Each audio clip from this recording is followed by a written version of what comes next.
दो मित्र थे, दोनों बम्बई धन कमाने के लिए गए। छोटा मोटा ऐसे ही कार्य करते करते थोड़ा धन हुआ, फिर दुकान खोली, फिर और धन। एक समय आया, दोनों ने मिलकर एक होटल खोला। बहुत पैसा एकत्रित होने लगा होटल से। एक के मन में दूसरे के प्रति द्रोह पैदा हो गया कि इसको अगर मार डाला जाए तो पूरे होटल के मालिक हम हो जाएंगे। मारने में क्या लगता है, भोजन में पेय पदार्थ में जहर मिला के दे दिया, वो मर गया। अब तो अकेले मालिक। जब गांव लौट करके आए तो गांव वालों ने पूछा, वो तुम्हारे साथ गया था? बोले बस वो थोड़ी देर ही साथ रहा, इसके बाद वो कहाँ चला गया मुझे कोई पता नहीं। साफ बच गए। अब गाँव में आकर खूब जमीन खरीदी, बढ़िया मकान बनाया। बम्बई से तो चल ही रहा था होटल से। कुछ समय बाद ब्याह हुआ। ब्याह होते ही 1 वर्ष बाद लड़का पैदा हुआ। लड़का पैदा तो खुशी ही खुशी, आनंद ही आनंद छा रहा है। धीरे धीरे लड़का सयाना हुआ, उसे अमेरिका पढ़ने के लिए भेजा। खूब पैसा खर्चा कर, क्योंकि पैसा है। अब कैंसर हो गया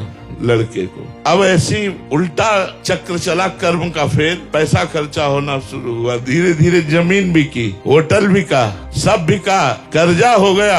अब पैसा खर्चा करने के लिए नहीं। तब लड़के को बीमारी अवस्था में फिर घर लाए और पैर छाती से लगा के उसके रख के रो रहे थे, बेटा अब क्या करूं? तो उसने कहा, बेटा अब क्या करूं? एकांत में जो जहर दिया था उसी का कर्म फल तुम्हें देने के लिए मैं आया हूं। मैं तुम्हारा बेटा नहीं। देख, तेरा सर्वनाश करके अब मैं जा रहा हूं और तू जीवन भर अब तड़पेगा और दुखी रहेगा और कष्ट को भोगेगा। यदि आप पाप कर्म करेंगे तो आपके घर में ही वो पाप कर्म कोई रूप लेकर ऐसा पैदा होगा जो जीवन भर आपको दुख देगा, क्लेश देगा, अशांति देगा।